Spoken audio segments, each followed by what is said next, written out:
Muito boa tarde, pessoal. Nesse dia histórico, o dia mais quente da história da cidade, a gente vai falar um pouquinho desse caldeirão. Esse caldeirão que é um pouquinho o resumo do Brasil, né, se a gente parar para pensar. Está falando de bilhões de impacto econômico, uma economia brutal no Brasil. A gente está falando de milhões de pessoas nas ruas, fomentando cultura e fazendo a festa. A gente está falando de marcas que perceberam um pouco da potência, né, que eu acho que é um pouco, que tem muito mais ainda a ser percebido, desses encontros que a gente faz de forma tão espontânea no Brasil, de norte a sul do Brasil.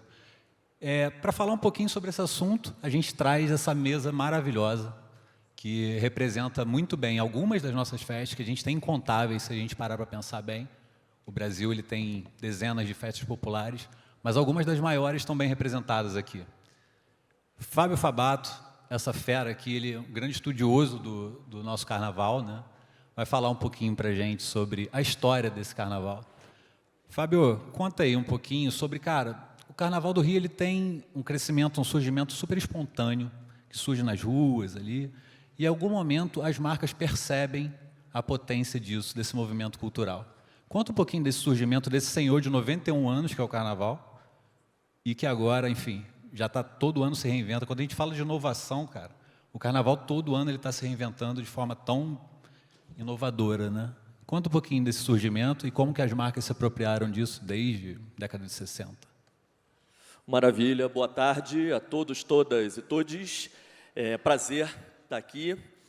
Bom, a gente está concorrendo com outra festa da cultura popular nesse momento, que é São Paulo e Flamengo no Morumbi, né? Então a gente vai firme aqui, porque não deixa de ser também uma festa popular o futebol.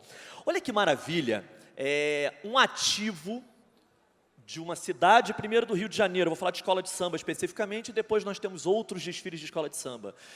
De uma cidade, de um país que tem uma festa que nasce em 1932, a partir de saberes que foram deixados de lado pelo então Estado, pela então forma de Estado, porque são os saberes egressos da senzala, ou seja, tudo aquilo que o Estado não considerava importante, cria-se uma festa, um autoprocessional, uma procissão, com tradições portuguesas católicas na maneira, estandartes, carros alegóricos e tal, mas a batida no tambor, que é basicamente a batida da curimba, a batida da macumba, justamente a batida que o Estado oficial não gostava. E isso foi crescendo de tal modo que se incorporou à cultura do Brasil como um dos maiores diálogos de Brasil. Durante algum tempo, óbvio, tiveram que negociar para existir, homenageando personagens notadamente brancos, notadamente os personagens dos livros didáticos. Mas aí, a partir da década de 60, sobretudo em 65, o Rio de Janeiro, que então era uma cidade-estado, era o estado da Guanabara, a cidade do Rio de Janeiro, estava fazendo 400 anos. E o então governador do estado da Guanabara, chamado Carlos Lacerda, chegou e falou assim: farei das escolas de samba o principal veículo de comemoração dos 400 anos da cidade do Rio de Janeiro. E assim foi. Todas as escolas fizeram enredos em homenagem àquela efeméride, àquela data.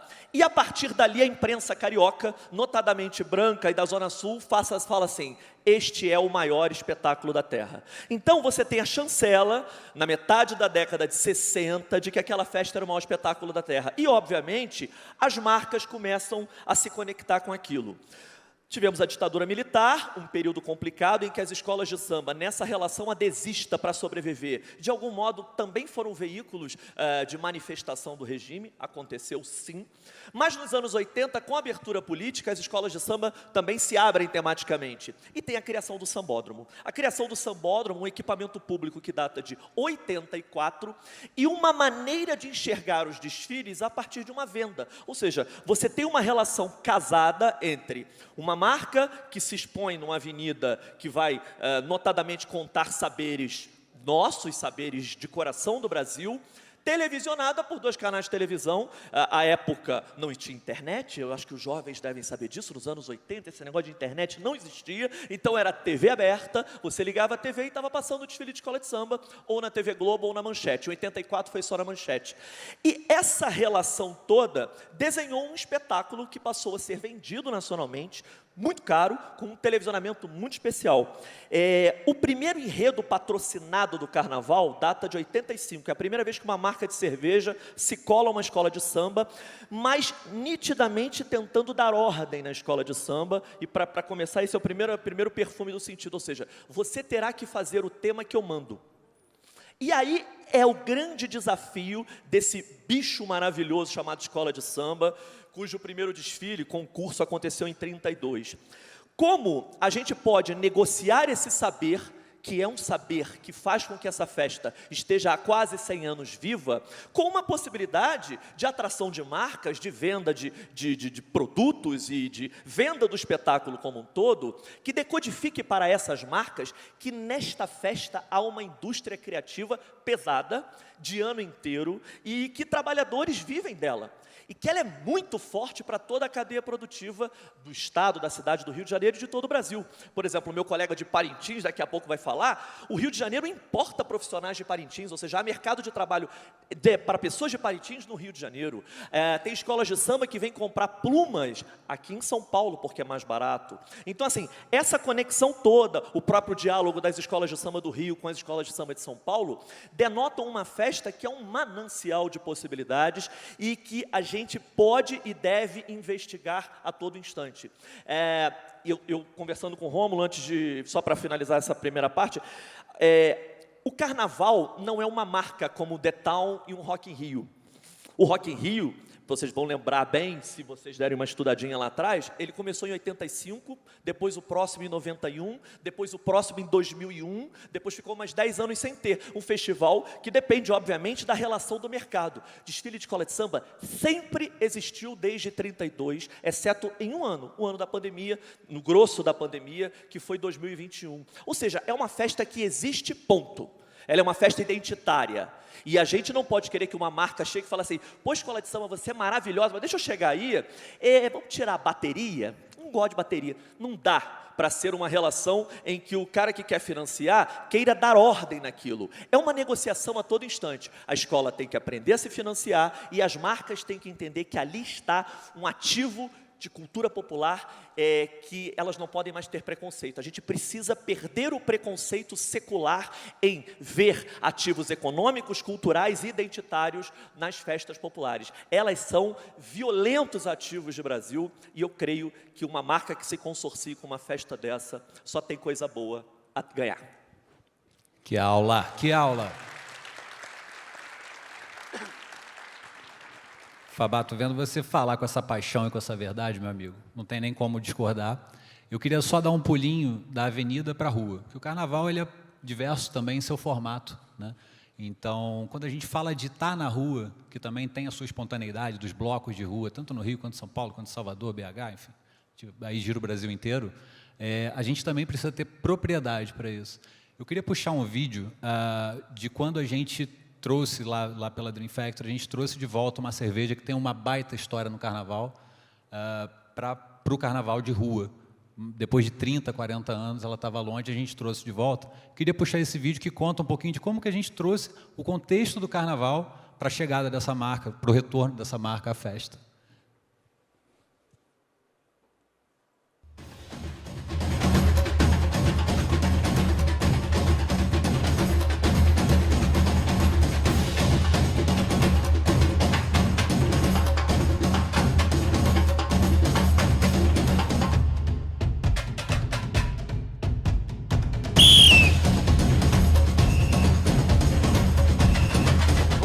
Vocês o passo a passo para curtir o carnaval. Primeiro passo, segundo passo, terceiro passo.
novidade. Eu nunca participei de um carnaval, sempre viajei.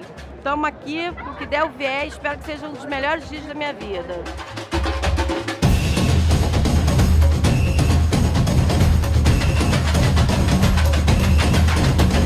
Sem os ambulantes, não teria carnaval.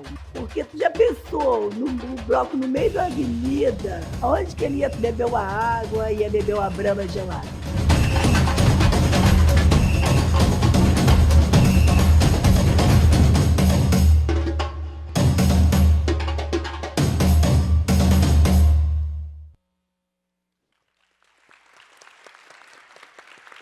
Fazer carnaval é de olhar desde o ambulante até quem está no camarote da Sapucaí. Queria pegar um avião agora do Rio de Janeiro e ir lá para Maranhão, onde a gente vai falar um pouquinho com a Tainara Ogê, essa mega empreendedora do entretenimento, né? Influenciadora ali por essência, mas temos aí o São João da Thay, perdão. Thay, queria que você contasse para a gente o São João na sua vida, como que ele surge, né? Como que ele faz parte da sua história. E aí já emendasse, como que surge o São João da Thay, esse primeiro festival criado a partir de uma influenciadora digital. Conta pra gente um pouquinho essa história. Boa tarde, galera. Então, boa tarde. Fazendo aqui, vi que já tem uns seguidores aí, isso me deixa mais à vontade, porque vocês vão me ajudar a explicar aqui a história do São João. Primeiro que eu sou maranhense, então assim, o período de maior expressão cultural do maranhense é o nosso São João. O que é o carnaval para o carioca, para a gente é o São João. Tanto é que o nosso folclore ele é muito único, ele é muito rico. A gente, além do Bumba Meu Boi, que só no Bumba Meu Boi tem 5 sotaques diferentes, centenas de grupos, a gente tem o cacuriá, o tambor de crioula, a gente tem várias manifestações culturais. Então, a minha ligação foi muito genuína. Já começou desde criança, na escola. Eu fui vaqueiro do Bumba Meu Boi na escola, já dancei cacuriá. E aí, quando eu surgi na internet, que eu caí meio que de paraquedas nesse mundo virtual, veio muito desse sentimento de eu cresci ligando a TV e vendo o Maranhão sempre sendo noticiado na mídia de uma forma negativa. Ah, o estado mais pobre, o pior IDH do Brasil. E isso, para a autoestima do maranhense, isso fere muita gente. Então, eu lembro, eu, criança, adolescente, toda vez que eu tinha esse contato de, olha, estão falando do Maranhão, mãe, olha aqui na TV, sempre era de uma forma, infelizmente, negativa. Então, quando eu surgi na internet e entendi que eu estava ali de posse de um instrumento, de uma ferramenta poderosa, foi muito genuíno passar a levar essa minha identidade regional para os meus seguidores, no meu dia a dia. Mostrar o meu sotaque, mostrar um pouco do meu lugar, mostrar como é o nosso São João, mostrar os nossos lençóis maranhenses. E aí, também, na minha carreira antiga, já que tudo isso aconteceu em meio à rotina de concurseira, já que eu queria ser defensora pública, eu tinha essa vontade de fazer algo social para o meu estado. Então, quando eu surgi na internet, eu tinha esses 2 objetivos. Quero desmistificar alguns preconceitos que eu vejo que as pessoas têm em relação ao Maranhão e também poder retornar essa bênção que foi a internet na minha vida para os meus, né? Nesse objetivo social, fazendo algo para o meu estado. E aí, a Preta Gil, que eu brinco que ela é a grande madrinha da minha vida, em 2016, ela fez esse passeio comigo para os Lençóis Maranhenses. Foi uma das primeiras pessoas que eu conheci nesse mundo, né, dos famosos. Já chamei logo para conhecer os Lençóis Maranhenses. E ela se encantou, ela se apaixonou. E aí, conversando, ela falou assim, Thay, vou trazer minha família, vou trazer alguns cantores e tal. Foi falando, né, que estava com vontade de mostrar aquilo para mais gente. E aí, eu falei sobre uma ideia que eu tinha, uma vontade de fazer um São João para pouco, na época de uma forma tímida, para poucos convidados, no hotel pequeno, poucos convidados, e a gente ia fazer alguma arrecadação para fazer uma doação para uma instituição local lá de São Luís. E a Preta Gil que veio, né, me cutucando com a ideia de, mas Thay, por que tu não faz no formato de show aberto?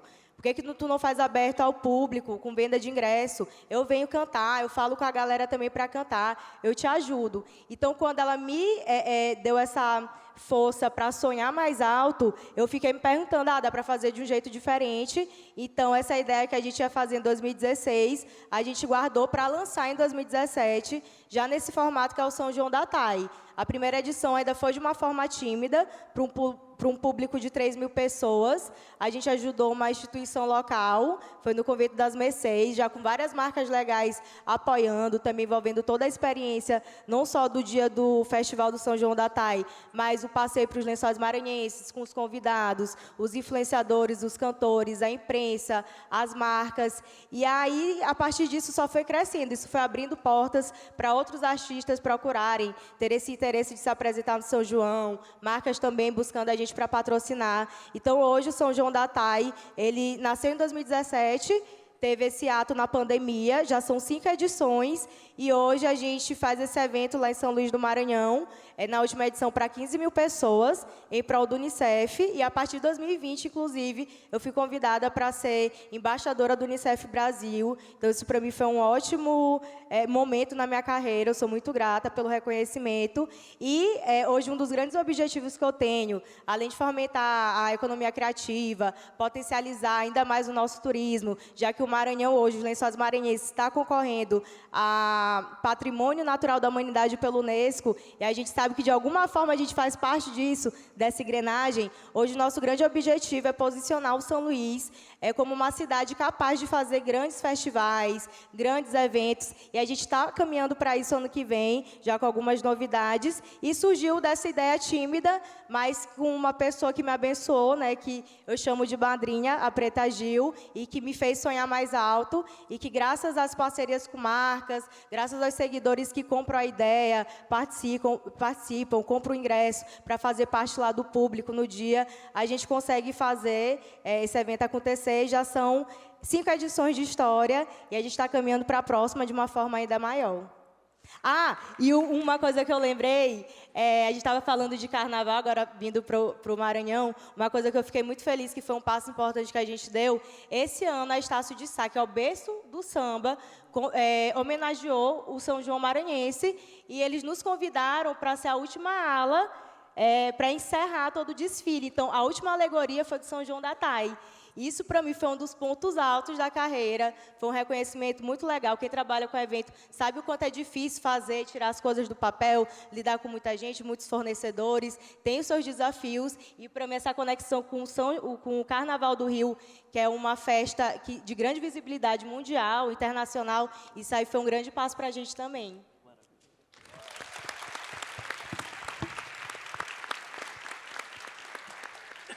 O que eu acho mais incrível do seu São João, tá, é que ele já surge com uma ideia, com uma visão de legado, né? Você já foca, inclusive, alguns objetivos que você tem é de ampliar esse legado, né? Isso é incrível, porque passa muito pela responsabilidade das marcas também quando entram nessa conversa. Chegar ali, se aproveitar de um momento de visibilidade é muito legal para a marca, para o resultado. Mas e qual a história que ela está construindo para aquela comunidade local? Queria aproveitar, chamar a Cat aí para contar um pouquinho para a gente. Cat, conta um pouquinho sobre a estratégia de Coca quando entra numa festa dessa, né? Vocês têm uma série de iniciativas super importantes de geração de legado. Por favor. Obrigada, obrigada. Muito feliz de estar aqui de novo com vocês esse ano. Eu acho que, antes de entrar no que a marca deixa, eu queria falar um pouco da marca, né? Então, falando de Coca-Cola, a gente está falando de uma marca com 137 anos, e esse ano 81 anos de Brasil. Está quase lá, né, com o Carnaval, 81 anos. E a gente tem como premissa impactar os lugares onde a gente atua. Então, eu acho que é uma marca global, a gente está em quase todos os países do mundo, apenas em 2 a gente não está. E a gente tem essa premissa de impactar aonde a gente atua. E o que isso significa, né? Eu sou publicitária de formação, trabalhei muitos anos no marketing da companhia, e há 6 anos eu estou na área de ESG. E aí eu acho que é legal trazer um pouco dessa visão de jornada. Então, Coca-Cola sempre esteve nos principais momentos dos países, nas principais festas, com as pessoas. A grande força de Coca-Cola é uma força logística, então a gente vai estar lá na ilhazinha, você vai encontrar Coca-Cola, lá no final vai encontrar Coca-Cola. Então, como a gente chega com o produto, a gente acredita que a gente precisa chegar com impacto também. Então, a gente... vou falar um pouco de algumas festas aqui que foram citadas. A gente está tanto em Parintins já há 27 anos, quanto em São João, em Caruaru. Estando como patrocinador dessas festas, a gente entende que a gente precisa desenvolver aquele mercado localmente. Acho que a gente falou aqui um pouco da economia que gira em torno da produção cultural. Muitos desses lugares vivem dessa economia. Vou falar um pouco por Parintins, né? Parintins é uma festa gigantesca, acontece uma vez ao ano dentro do escopo lá, né? Você estava falando que tem mais outras festas paralelas, mas a festa mesmo ela acontece uma vez por ano, num final de semana. E as pessoas dessa ilha, elas vivem dessa economia. Então, assim, tudo que a pessoa constrói para a vida dela, em termos econômicos, acontece em um final de semana. Então, tem toda uma dificuldade, né, de você entender, essa pessoa conseguir fazer grana. E, no Brasil, as pessoas empreendem, não, geralmente, né, ou são os dados do que o Sebrae traz para a gente, que as pessoas empreendem por necessidade e não por vocação. Então, você tem um papel de marca que ele vai além do patrocínio. Você tem um papel de marca que é olhar para esse ecossistema, que é olhar para essas pessoas e pensar o que você está deixando ali como marca. E aí eu queria pedir um videozinho, não trouxe Caruaru, mas trouxe Parintins. Então, eu queria pedir para passar um videozinho do que a gente fez esse ano lá em Parintins. Pode ser?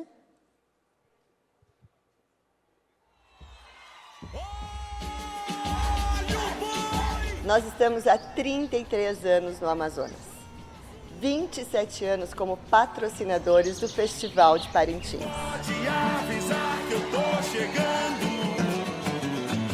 pode avisar que eu tô passando, eu sou assim, eu tô aqui pra brincar o boi. 1, 2, 3, vai! Pode avisar que eu tô chegando, pode avisar que Nós da Coca-Cola sabemos muito bem da importância de desenvolver socialmente, economicamente, a região que nós estamos atuando. Contribuindo para o desenvolvimento regional e diminuição das desigualdades locais. criança na hora do boi não quer mais parar. Este ano em especial, nós trouxemos aqui 500 vagas para o Empreenda como uma Mulher. E tem foco em capacitação e alavanca do negócio para o micro e pequeno empreendedor. Se você quiser ir rápido, você pode ir sozinho. Mas se você quiser chegar longe, você tem que ir junto. Sai do chão e deixa essa camisa azulada molhada de suor. No tambor vem a pancada. Vai bala. E dentro desse compromisso global por um mundo sem resíduos, nós temos programas, iniciativas de retornabilidade, de aumento de conteúdo reciclado, de coleta e reciclagem de grande escala em vários lugares. Camisa azulada. Através desse da galera, aumentou mais a renda dos catadores. Por que não trazer esse compromisso global também aqui para Parintins? Caprichoso é meu boi.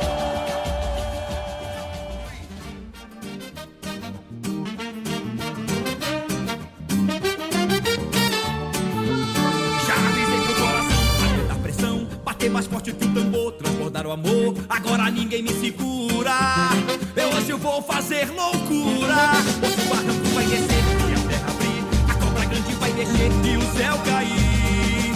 Quando a galera e a batucada na cidade garantido se encontrar pra balança, vai pra cima e cantar, vai conhecer meu trem de terra, o meu tambor de guerra. Só quero avisar pra se preparar, é bem melhor sair da frente. Batuqueiro bota quente e o povo é PRG, é foguete, não tem ré. Então, o meu convite para você é, faça parte também, conheça os nossos projetos e fique conosco nessa missão de refrescar o mundo e fazer a diferença. É bem melhor sair da frente. Batuqueiro bota quente.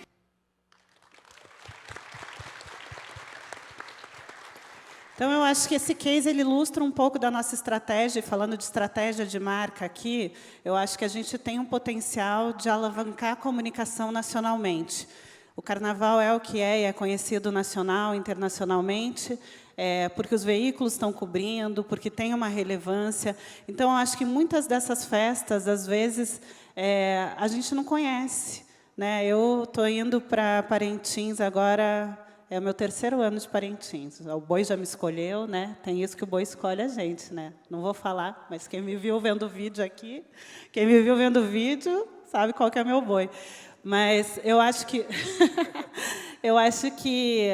o que uma marca como Coca-Cola pode trazer é isso, sabe? Essa visibilidade. Então, como eu falei para vocês, há 33 anos a gente está no estado do Amazonas, há 27 patrocinando Parintins. A gente entrou com o Recicla Galera. Então, a gente tem um compromisso global de até 2030 zerar o impacto de resíduos no mundo. E a gente acredita muito que esses eventos são um enabler, né? Enabler é muito ruim, né? Enabler é muito corporativo. Desculpa aí, galera. São eventos importantes para a gente para trazer a educação para o consumidor, para o público que vai até esses eventos, do ponto de vista de sustentabilidade, de impacto ambiental, de impacto social. Então, o Recicla Galera é uma ação que a gente fez lá na ilha. E qual que é o objetivo disso? A gente fez um concurso entre os 2 bois. Quem mais juntasse resíduos ganhava uma premiação extra dos bois, né? Uma premiação em dinheiro. A gente está fomentando aí os catadores locais, mas eu acho que, para além disso, a gente provou que logística reversa é possível numa ilha como Parintins. Então, a gente trouxe tudo que foi feito, tudo que foi utilizado para a construção daquela festa, a gente trouxe e reciclou no Sudeste. Então, isso acho que foi um ponto super importante. E a gente lançou o Empreenda Como Uma Mulher. O Empreenda Como Uma Mulher ele é um projeto nacional de Coca-Cola que tem como objetivo impactar, empoderar aí mulheres que tem a ver com alimentação fora do lar. Como eu falei, muitas dessas, às vezes, são informais. Então, a gente levou esse programa para Parintins e para Manaus, trazendo aí essas 500 vagas para essa primeira onda, para capacitação, para que na festa e depois da festa ela possa continuar tendo renda e sustentando a sua família. Então, eu acho que é um pouco isso. Assim, acho que a marca ela tem esse potencial de abrir o olhar e ir para além do patrocínio, para além da visibilidade, para além do que a marca ganha, mas o que a região ganha com aquela marca estando dentro da região. Eu acho que essa é a visão que a gente tem tido. Incrível. Eu acho que é mais do que patrocinar, é cuidar daquela festa, né? Para que ela se mantenha forte, que a região prospere, inclusive, que muitas vezes é o principal momento econômico da região, né? E eu acho também que a gente fala muito sobre meu produto, quem vai consumir o meu produto. Se você não fomenta, né, em países como os da América Latina, que a gente está trabalhando fortemente, eu venho trabalhando com alguns países da América Latina também, que são realidades muito similares.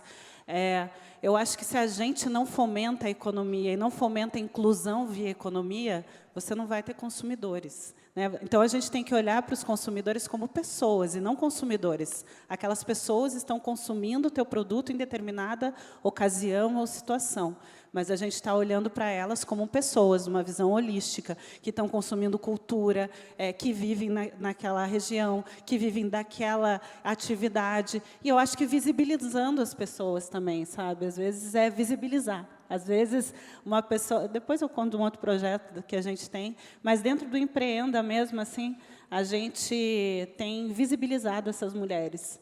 E elas ficam tão orgulhosas, sabe? De, tipo, nunca ninguém olhou para mim, vocês, essa marca gigante, estão olhando para mim e vendo o meu potencial com comida regional, aqui nessa ilha, pequenininha. Então, eu acho que é uma troca, nunca é uma via de mão única. E a marca que entende que é uma troca, que você está levando, mas você também está trazendo conhecimento para a tua marca, eu acho que essa marca tem um potencial muito maior de impacto, tanto do ponto de vista de comunicação, de indicadores de comunicação, mas como impacto social e ambiental também. Incrível. E eu acho que é isso, né? Você vai aprendendo a cada ano de relação com aquela festa. Queria aproveitar que a gente aterrissou em Parintins e fazer uma pergunta aqui. Quem, de verdade, galera, quem conhece a lenda dos bois de Parintins? Conhece para contar a história. Jair, você vai ter que contar. Conta aí pra gente um pouquinho dessa lenda, de forma resumida, um pouquinho dessa história, só para a gente dar uma contextualizada e aí a gente mergulha um pouquinho em Parintins com você. Boa tarde, é uma honra estar aqui falando um pouco da nossa festa, um pouco da nossa ilha, uma ilha pequenininha no interior do Amazonas, com um pouco mais de 100 mil habitantes, mas que já carrega uma festa belíssima, uma responsabilidade social, econômica, e um orgulho muito grande de fazer parte, no mundo todo e no Brasil, sendo citada junto com grandes festas, né, como nós temos aqui presente. Então, é só um grande orgulho estar aqui podendo falar um pouco desse povo do Norte, mas que tem o maior carinho e o maior consideração por todos os povos do Brasil que estão conosco na nossa festa. Muito obrigado pela receptividade de todos. Essa lenda, como você me colocou, né, ela mistura tanto histórias culturais quanto histórias reais, porque são histórias que foram vividas nas nossas ruas e são vivenciadas até hoje. Quando eu digo isso, eu me refiro a 2 patrimônios culturais que nós temos em Parintins, que repete todos os anos essa brincadeira nas ruas, que é o boi de rua, que é relembrado pelo boi caprichoso, e a alvorada do boi bumbá garantido. São 2 manifestações que ainda são realizadas nas ruas de Parintins para relembrar de como tudo começou. E essa festa ela vem das brincadeiras de quintais, das brincadeiras de ruas, assim como no nosso querido Maranhão, né? São festas que hoje foram firmadas dentro da cidade por um pescador, né, que é o fundador do boi bumbá garantido, e também por um retirante nordestino. Então, desde então, a gente observa quanto a cidade local e as pessoas que vieram de fora contribuir foram que formaram essa grande festa. Então, a riqueza que nós temos da festa é graças à arte e à cultura local, mas muito por influência da arte que veio de fora, da arte externa, e da cultura externa, principalmente. Os 2 são bois de promessa, né? Quando o Rock Cid chegou a Parintins, e ele veio para o norte por conta da borracha, né, do boom da borracha na época, ele veio como retirante nordestino atrás de um futuro melhor para a sua família. E conhecendo a festa do Bumba Meu Boi, ele fala que chegando na cidade, se ele consegue chegar naquela cidade e ele dá condições melhores de vida, ele faz a promessa ao seu santo de devoção que todo ano ele irá pôr esse boi na rua. Ele consegue, né, ele consegue firmar raiz e a família dentro da cidade, e daí então ele cumpre a promessa todos os anos colocando o boi na rua. Claro que daí vai passar por novos donos, por novas realidades sociais, mas o importante é que ele cumpriu a promessa e até hoje essa promessa é cumprida. Então passa a ser um boi de promessa. E o fundador do boi bumbá garantido, seu Lindolfo Monteverde, ele é filho de Parintins, né, filho de pescador, com uma negra, uma mulher preta que é curadora, também artesã dentro da história. E a família dele toda fazia o plantio da juta na época.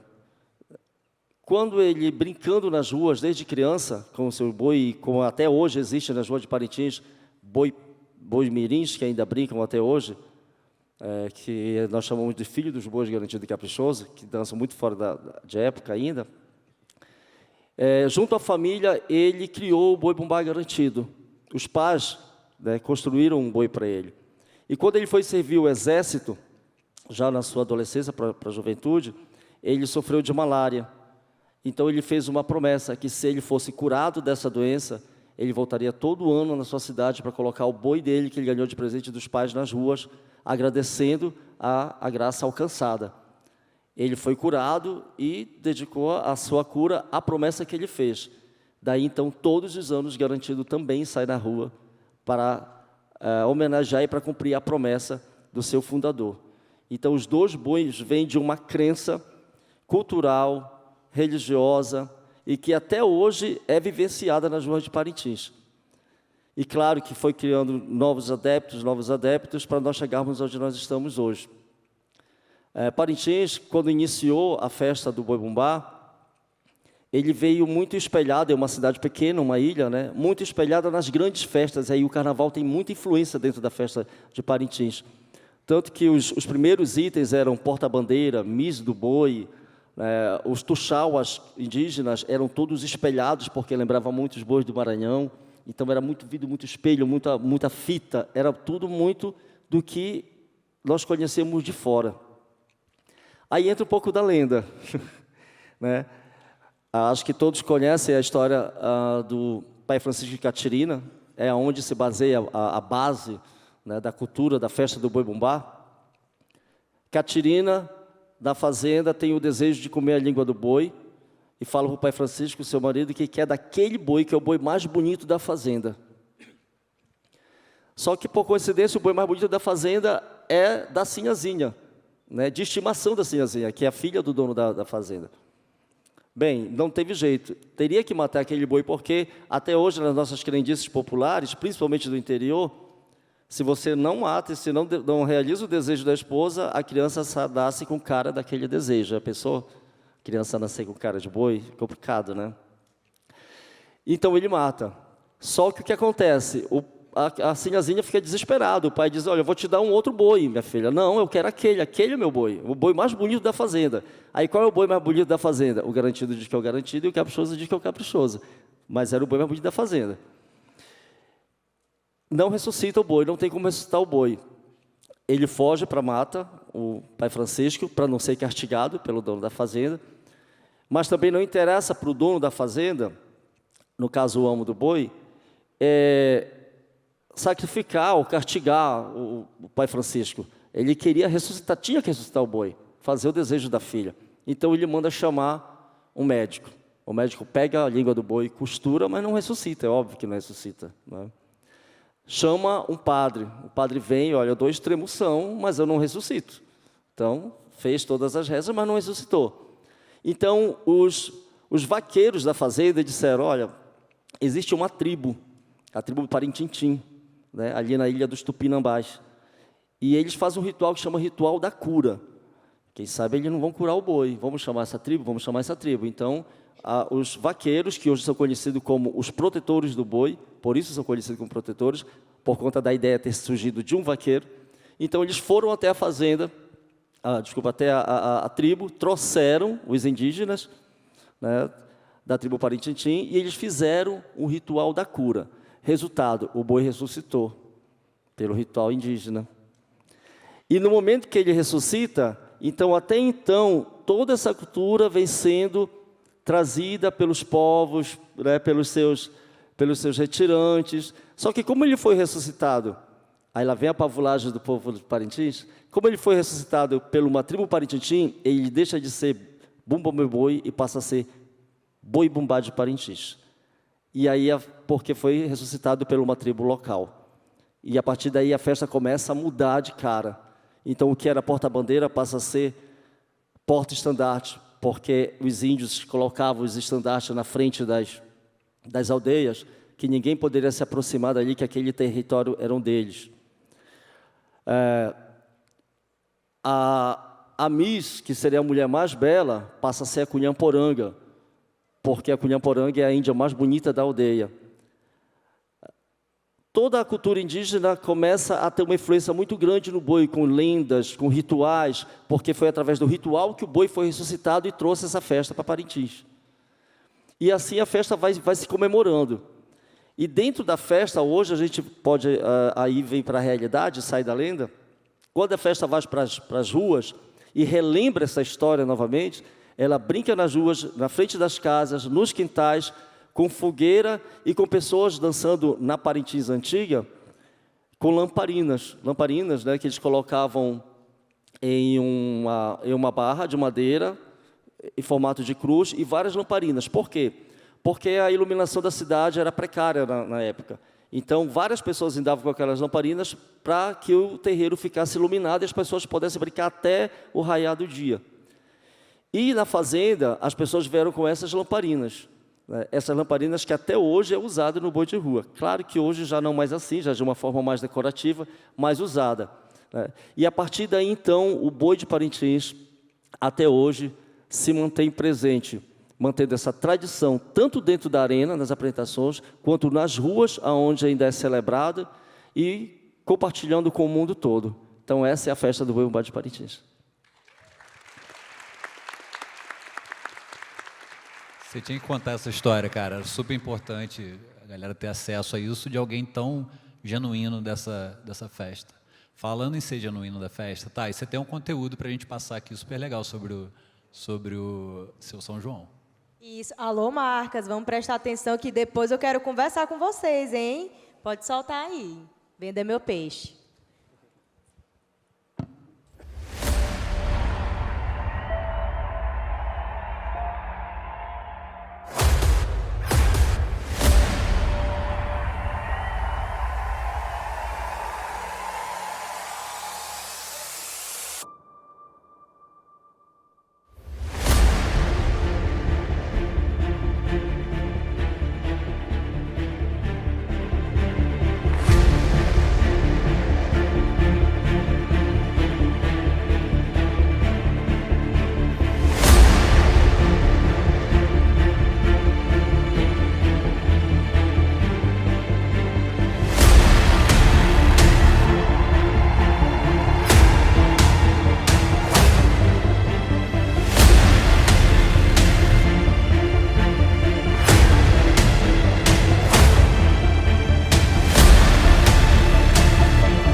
Só uma fala, gente. O que me deixa mais orgulhosa, que é o grande diferencial do nosso trabalho, a gente tem grandes artistas de renome nacional, a gente tem grandes marcas, mas a gente sempre tenta regionalizar para prestigiar a nossa cultura. Nessa edição, que foi a desse ano, a gente teve Ivete Sangalo cantando uma toada de Bumba Meu Boi com uma artista local, Léo Santana também cantando com artista local. A gente promove essas conexões, isso é muito importante para celebrar a cultura maranhense. Em relação às marcas, eu sempre dou o exemplo da Disney, que é uma marca super americanizada, que uma vez, na edição de 2019, para promover o filme Toy Story 3, foi 3, Bruno? Toy Story 3 ou Toy Story 4, eles pegaram uma quadrilha do sul do Maranhão e vestiram com os personagens da Disney. Esse ano também eles tiveram uma ativação bem legal, que os 4 elementos do filme Elementos, eles transformaram o espaço do São João nos 4 elementos, e o fogo eu vinha representando com o nosso tambor de crioula. Então isso é muito legal e muito importante para a gente. Você pode entrar e se conectar e prestigiar essa região, que é como a gente falou, não é só o patrocínio e pelo dinheiro, é realmente potencializar aquela cultura e levar para o mundo.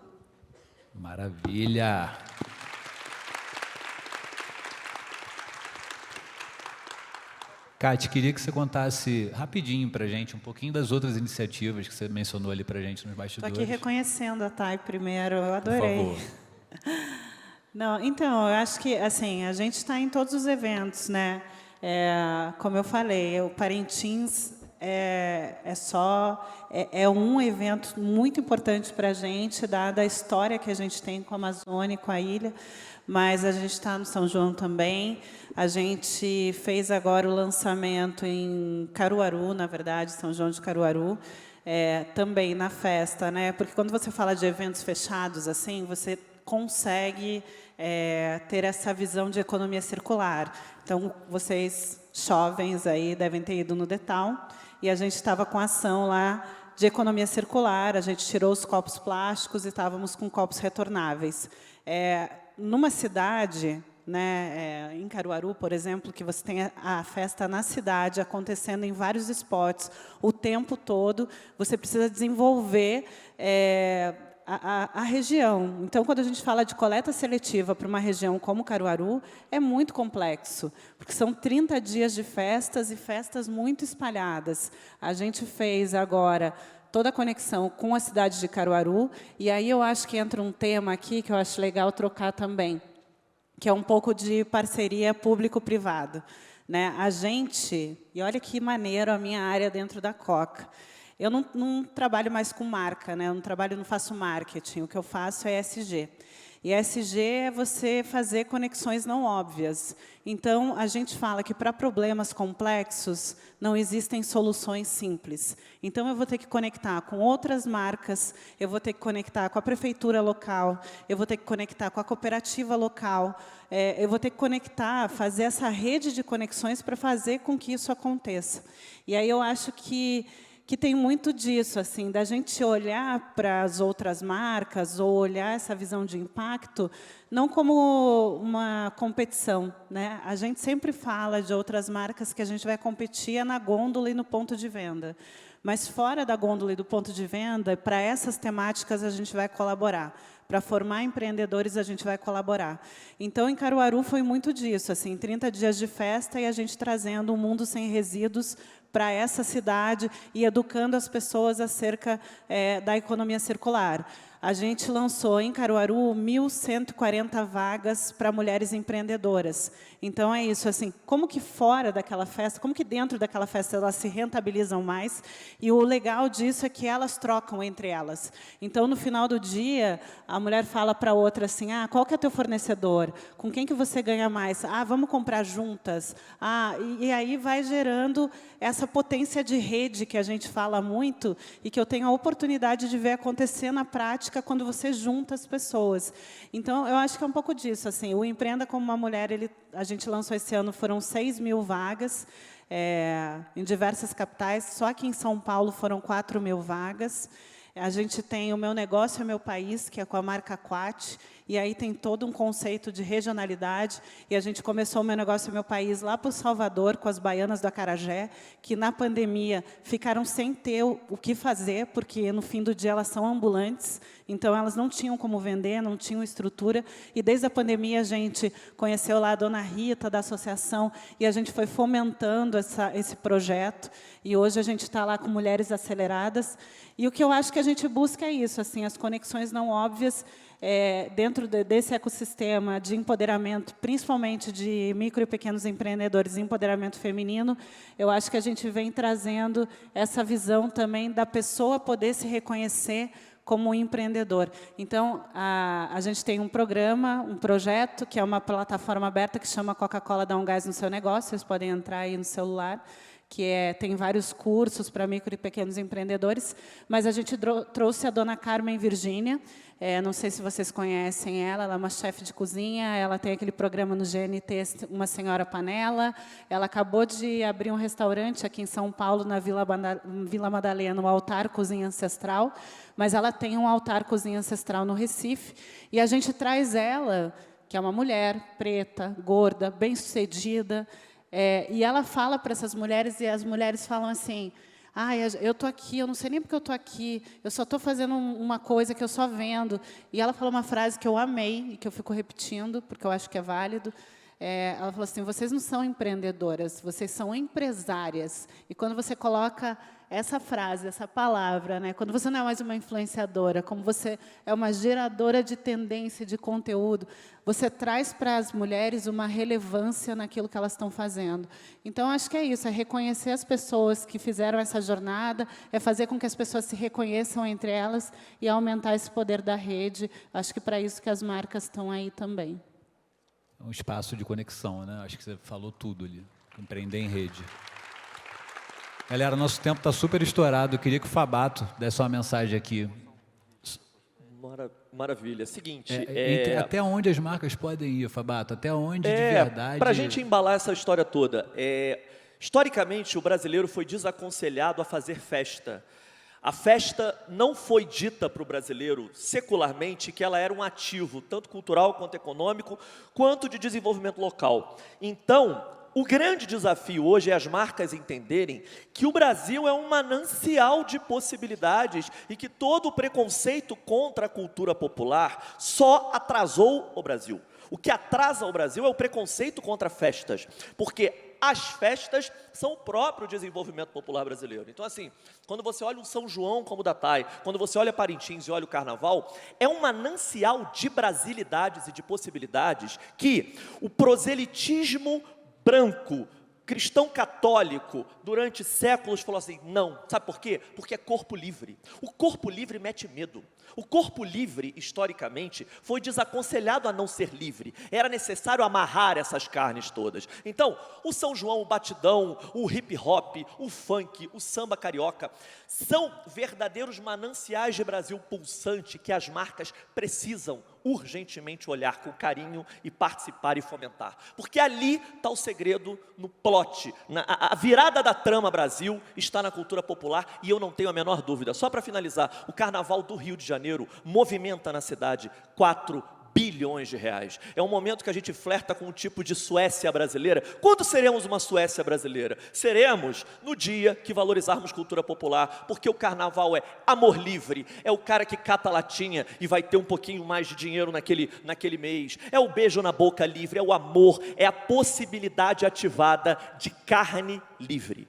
Nos disseram sempre, festa não é ativo econômico, é pra caramba e nós fazemos festa muito bem. E só para finalizar, Alcione é o enredo da Mangueira, ano que vem, temos que ter São João da TAI na Mangueira, por favor. Sempre vai pro São João da TAI, Marés Porreta, é o cross de festa, vamos fazer esse cross de festas. Que mistura. Gente, muito obrigado. Fechamos de forma incrível. Obrigado a todos.